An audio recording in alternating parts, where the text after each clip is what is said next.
Assalamualaikum warahmatullahi wabarakatuh. Perkenalkan, nama saya Nazwa Kaira yang merupakan mahasiswi dari Universitas Pembangunan Pancabudi jurusan akuntansi.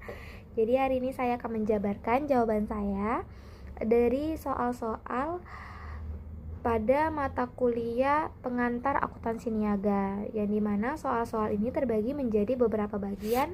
Yang pertama itu mengenai pemahaman konsep. Jadi soal yang pertama dalam bagian pemahaman konsep adalah apa tujuan dibuatnya neraca saldo. Nah, neraca saldo dibuat dengan tujuan untuk memastikan saldo debit dan kredit itu sama atau seimbang. Baru itu digunakan juga untuk memeriksa ketepatan dalam buku besar. Yang terakhir itu adalah menjadi dasar dalam penyusunan laporan keuangan. Soal yang kedua itu adalah mengapa neraca saldo masih memerlukan jurnal penyesuaian. Karena neraca saldo itu hanya mencatat transaksi-transaksi yang sudah dicatat di buku besar, sehingga memerlukan ayat jurnal penyesuaian. Kenapa masih memerlukan ayat jurnal penyesuaian?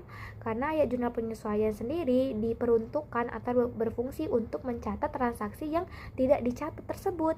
Dan juga ayat jurnal penyesuaian digunakan untuk mencatat akun-akun yang masih harus disesuaikan di akhir periode akuntansi.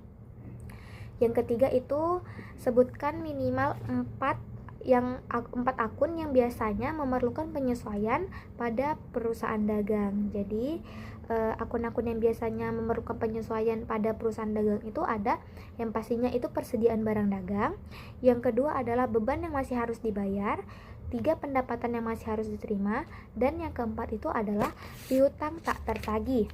Nah, yang keempat atau soal terakhir pada bagian 1 itu adalah apakah yang dimaksud dengan prinsip accrual basis dan apa kaitannya dalam jurnal penyesuaian.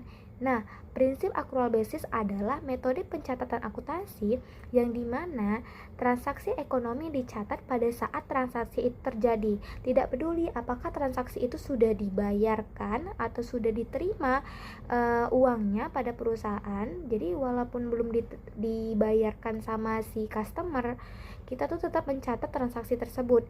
Nah, prinsip accrual basis ini juga digunakan pada ayat jurnal penyesuaian untuk mencatat pendapatan yang sudah menjadi hak tetapi belum diterima. Nah, masuk kita ke bagian 2 mengenai identifikasi. Jadi di bagian 2 ini kita disuruh untuk menentukan akun-akun yang perlu disesuaikan dan yang tidak. Jadi yang pertama itu adalah akun sewa dibayar di muka. Akun sewa dibayar di muka itu perlu banget disesuaikan untuk mencatat sebagian sewa yang sudah menjadi beban.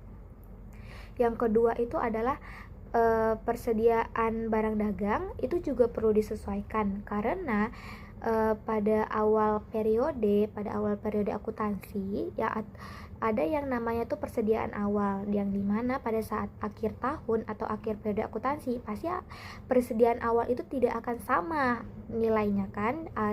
Ada yang namanya itu perhitungan fisik yang ada di akhir tahun itu pastinya akan berbeda pada persediaan awal, sehingga hal itu perlu dicatat untuk melihat perbandingan dari persediaan awal dan perhitungan fisiknya.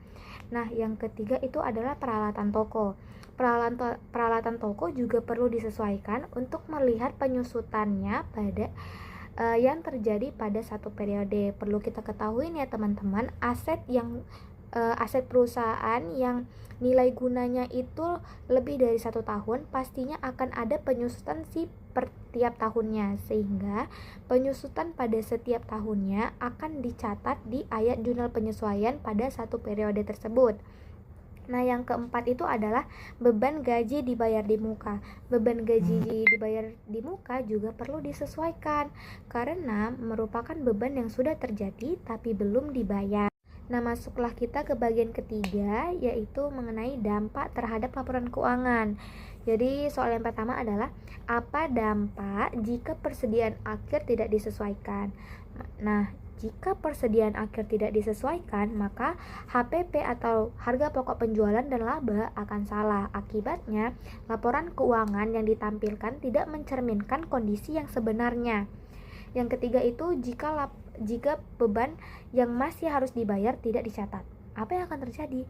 Nah, maka beban akan tercatat lebih kecil dari yang seharusnya dan akun utang juga tidak tercatat juga.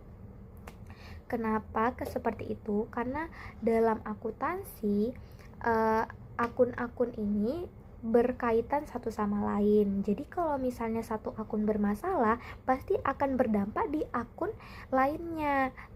Dalam contoh di sini adalah akun beban. Jika beban tidak dicatat, maka akun utang juga akan bermasalah.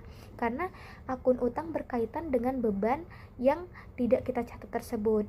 Nah, yang ketiga itu adalah apakah laba akan terlalu besar atau terlalu kecil jika beban itu tidak dicatat, teman-teman.